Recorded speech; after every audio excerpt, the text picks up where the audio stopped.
অনেক দিন থেকেই আমার একটি পাহাড় কেনার শখ, কিন্তু পাহাড়কে বিক্রি করে আমি জানি না। যদি তার দেখা পেতাম, দামের জন্য আটকাতো না। আমার নিজস্ব একটা নদী আছে, সেটা দিয়ে দিতাম পাহাড়টার বদলে। কে না জানে পাহাড়ের চাইতে নদীর দামই বেশি।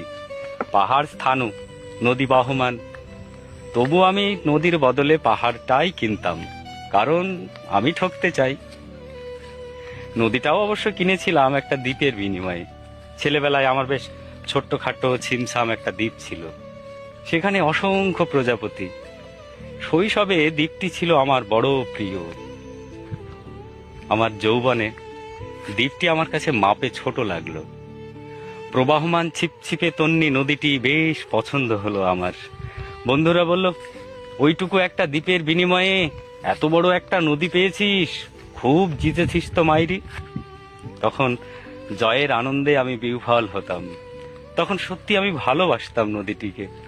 নদী আমার অনেক প্রশ্নের উত্তর দিত, যেমন, বলতো আজ এখানে সন্ধ্যাবেলা বৃষ্টি হবে কিনা। সে বলতো, আজ এখানে দক্ষিণ গরম হাওয়া, শুধু ছোট্ট একটা দ্বীপে বৃষ্টি। সে কি প্রবল বৃষ্টি, যেন একটা উৎসব।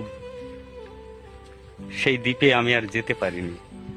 সে জানতো, সবাই জানে, শৈশবে আর ফেরা যায় না। এখন আমি একটা পাহাড় কিনতে চাই। সেই পাহাড়ের পায়ের কাছে থাকবে গহন অরণ্য। আমি সেই অরণ্য পার হয়ে যাব, তারপর শুধু রুক্ষ কঠিন পাহাড়। একেবারে চূড়ায়, মাথার খুব কাছে আকাশ, নিচে বিপুলা পৃথিবী, চরাচরে তীব্র নির্জনতা। সেখানে আমার কণ্ঠস্বর কেউ শুনতে পাবে না। আমি ঈশ্বর মানি না, তিনি আমার মাথার কাছে ঝুঁকে দাঁড়াবেন না। আমি শুধু 10 দিককে উদ্দেশ্য করে বলবো, প্রত্যেক মানুষই অহংকারী।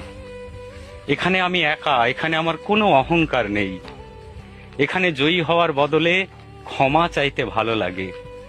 হে 10 দিক, আমি কোনো দোষ করিনি, আমাকে ক্ষমা করো।